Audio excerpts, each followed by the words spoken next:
So the story that Israel told the world and told its people is that on October 7th, Hamas fighters crossed into Israel with one purpose, which was to find and kill as many Jews as possible. And that's when we had the fake stories about beheaded Jewish babies, the completely unverified stories of rapes. Not one person has testified to that actually happening.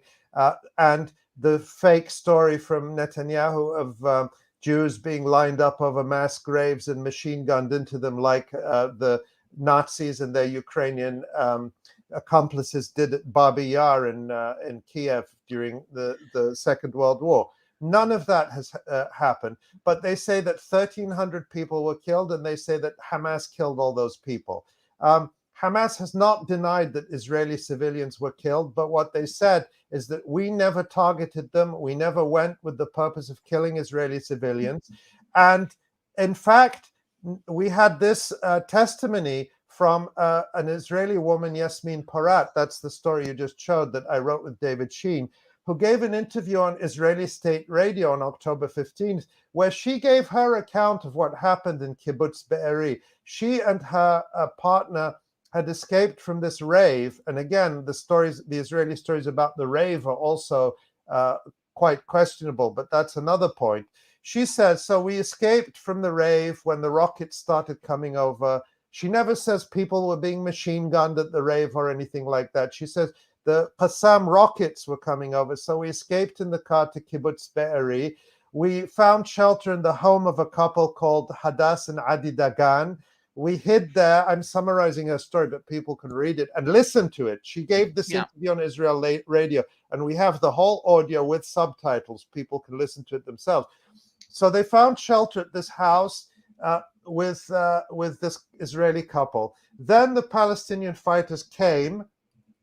She said it was very frightening. They came. They found us in the safe room in the house. They took us to another house where 8 people were being held, and we were there. She said they treated us very humanely. They didn't lay a finger on us. They were, they gave us water. They were very, she says they treated us humanely. That's her word. And everything was calm. And she says they were asking them, like, where is the Israeli army? Where's the police? Because that's who they wanted to fight. The Hamas fighters were waiting for the Israeli forces to show up because that's who they came to fight. They didn't show up. So she said, the kidnappers told us, this is her, speaking, I'm paraphrasing, call the police and tell them that we're here with a bunch of Israeli civilians and they better come. And they actually told her, tell them that we have 40 people that we're holding, when there were in fact only 12 Israelis in that particular situation. Anyway, she says, 2 hours later, the Israeli forces showed up and they started a gunfight. They just started shooting indiscriminately and even firing tank shells into the houses. And she says in the interview with the Israeli radio host that he says, so is it possible that our forces killed some of these people? She says, yes, undoubtedly. He asks her a second time and she says, yes, that's what happened.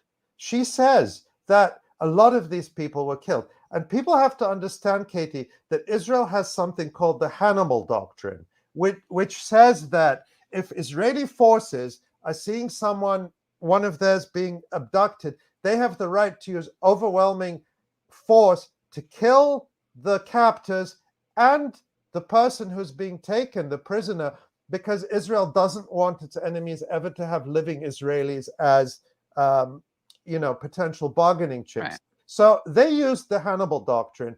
Now, Yasmin Porat was the clearest and one of the first testimonies. עכשיו איתנו יסמין מקיבוץ כברי. שלום לך יסמין. שלום, בוקר טוב. את היית באותה מסיבת טבע שהפכה למסיבת טבח. נכון. והיית אפילו בת ערובה במשך 2.5 בידי הטרוריסטים של חמאס. נכון. אני אחרי המסיבה ברחתי יחד עם בן זוגי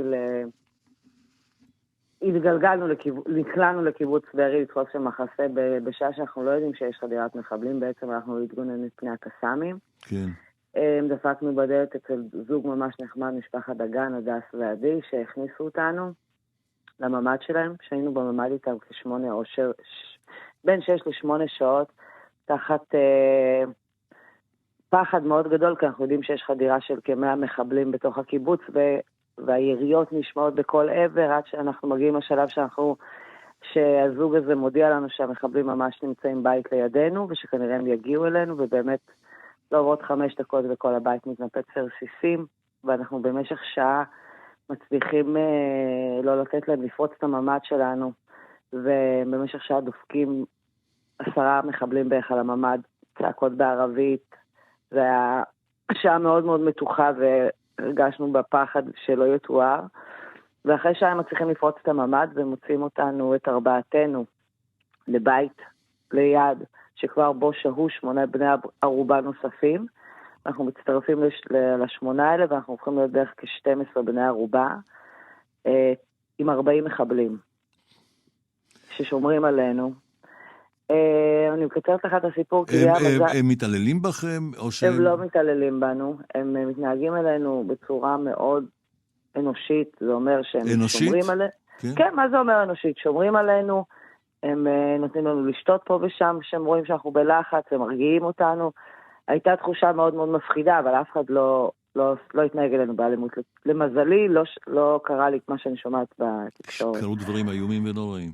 נכון, אבל אחרי שעתיים, בקיצור, בהתחלה לא היה שום גורם ביטחוני איתנו. אנחנו אלה שהתקשרנו במשטרה יחד עם החוטפים, כי החוטפים רצו שהמשטרה תגיע, כי המטרה שלהם הייתה לחטוף אותנו לעזה, לא לרצוח אותנו.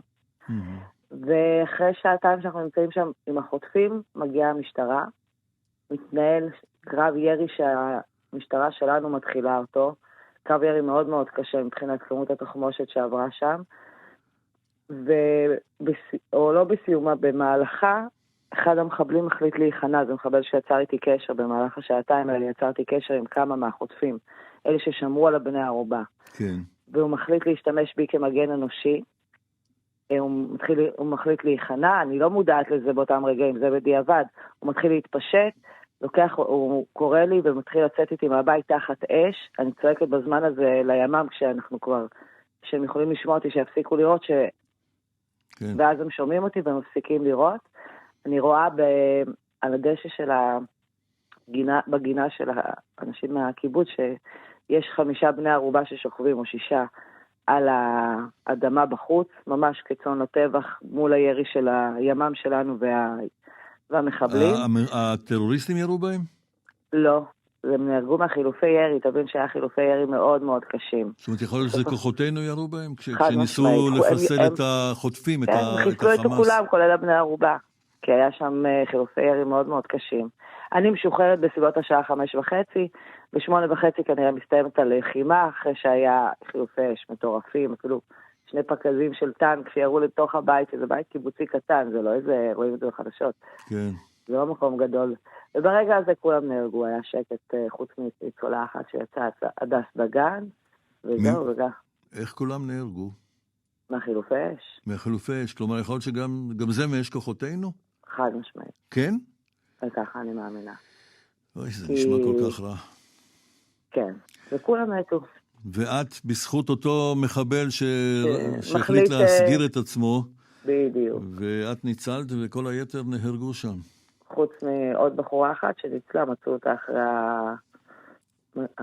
מי שטיפל שם באירוע, אחרי זה אולי זה בתקל או משהו כזה, מצאו אותה שהרימה ראש בין כל הגופות, ואז פשוט... ובן הזוג שלך שהיה איתך? נהרג. הוא גם נהרג. כן, כולם נהרגו שם. חזרת לקברי? חזרת לקברי? חזרתי לקברי, ואז גם שם התחיל בלגן. מהצפון? כן, אז עכשיו אני מתארחת, מארחים אותי בצורה מקסימה בקיבוץ עין חרוד, ואני פה בינתיים. את בעמק עכשיו. טוב, יסמין, זו חוויה איומה שעברת. נכון. איבדת את בן זוגך, ראית אנשים נהרגים על ידך. מה קרה לאותו מחבל שהסגיר את עצמו? הוא עדיין עצור, ובדיוק אני מוזמנת לחקירה כדי לעזור, שהוא ייכנס לכלא להרבה שנים, ונהרגו לי לצערי עוד עשרות חברים. עשרות חברים? כן, כי זה קהילה טרנס סצנה כזאת, ואנחנו יוצאים לאותן מסיבות, זה אומר שחוץ מהבן זוג שלי הכרתי שם עוד עשרות ומאות חברים, ואני כל יום מגלה שמתו לי לפחות 10 חברים, אז ככה שאני כבר בכלל לא יודעת לעכל את הסיטואציה הזאת. קשה מאוד לעכל, כי דבר שלא קרה אף פעם. נכון, ממש. כל טוב לך, יסמין. תודה רבה. תחזיקי מעמד. תודה, אחרי תודה. כל מה שעברת. תודה רבה. ביי ביי. ביי. 5:53. But now more and more are coming out, and our friends at Mondoweiss did a follow-up article where they highlighted some of these other testimonies, which, by the way, are all appearing in Israeli media in Hebrew. They are not appearing in English language media, except independent media like the Electronic Intifada and Mondoweiss, Right. although now I'm starting to see others picking them up. And Katie, if you can put that tweet you had from me back up on the screen, I just want to show folks one other thing, one other story. I don't know if you can zoom in on that, because for me, with my eyesight. Yeah, so this is another testimony that I found at the JTA, the Jewish Telegraphic Agency, which is another incident. But you can see here, they continued to drive. So this survivor is saying that she was taken with a group of Israelis in the back of a tuk-tuk, a little, open back, like a little pickup truck. But she says they continued to drive with us in the back toward Gaza when an IDF helicopter appeared above us. At some point, the helicopter shot at the terrorists, the driver, and the others. There was screaming in the tuk-tuk. All the terrorists were dead and we were alive, except for one of the women with us. She had died in the arms of her daughter who had come to the kibbutz. So this is another incident where it was the Israeli army shooting at the Palestinians and at the Israelis who are with them indiscriminately. And more examples of that are coming out. So what needs to happen, Katie, is there needs to be, first of all, people need to know Israel lies about everything, and you should not take anything Israel says at face value, not about beheaded babies, not about rapes, not about people being machine gunned over mass graves. And there should be an independent inquiry, perhaps an international inquiry into exactly what happened on October 7th, because Israel is not telling the truth. But I don't think Israel will allow that, because it's trying to push the narrative that Hamas equals ISIS in order to justify, or at least distract people's attention from the genocide. And this, Katie, is why Israel, I think, is not interested in having Israeli civilians released from Gaza, even though Hamas has said it wants to release all the civilians and has in fact started doing so. Because the civilians who come out, just as the civilians who are held in their houses on October 7th and afterwards, are saying, we were treated very humanely. But many of the civilians who are taken into Gaza, Hamas has said, and also some of the videos appear to show this, some of the videos that came out on and after October 7th, what the explanation that Hamas gave, its deputy head Saleh al-Aruri, in an interview on Al Jazeera last week, was that this is him talking, we'd planned a military assault on the Gaza division of the Israeli army. That's the Israeli army division that surrounds Gaza, besieges Gaza. And they did, and they attacked a number of Israeli bases, and they released the GoPros of them attacking these bases. But he said that the Gaza division collapsed much more quickly than we expected. And at that point, when people in Gaza heard the border is open, there was a surge of people, and you saw that in the videos of just ordinary people from Gaza rushing across the fence into the lands that were where their parents and grandparents lived before they were ethnically cleansed to Gaza. And he said that a lot of those civilians were brought back in that chaos by other civilians from Gaza. Right. And it took a while to sort everyone out and to find everyone. And Hamas has said that we want to release all the civilians as quickly as possible. They certainly will not release the Israeli military prisoners of war and the foreign fighters, because they've apparently captured a number of French, American, and other foreign fighters who came to fight against the Palestinian people as part of the Israeli army. They won't be released unless there is a prisoner exchange, or unless Israel succeeds in killing them. Right, and I think Israel doesn't want the hostages released. The families do. You know, the families are protesting every day, or the captives. I don't like to use the word hostages because it's incorrect. A hostage is somebody who is held against a ransom, and Hamas is releasing these people. Hamas did not ask anything in return for releasing these captives, these captives or these prisoners or these people who are taken amid the chaos, or taken deliberately. But what's clear is that what's very clear from the testimonies that have come out is that what they wanted was to exchange people, whether the military or the civilian, for the thousands and thousands and thousands of Palestinian political prisoners, including hundreds of children held in Israel's prisons that Israel absolutely refuses to release. And so they were simply trying to use the same means Israel uses because Israel does not release Palestinians based on human rights or international humanitarian law. So that's as much as we can say about it. Right. I just think it's so, I mean, all these people really are duped and convinced that Israel will do whatever it takes to save Jewish lives and that Israel is a safe haven for Jews. And meanwhile, they're literally declining the release of.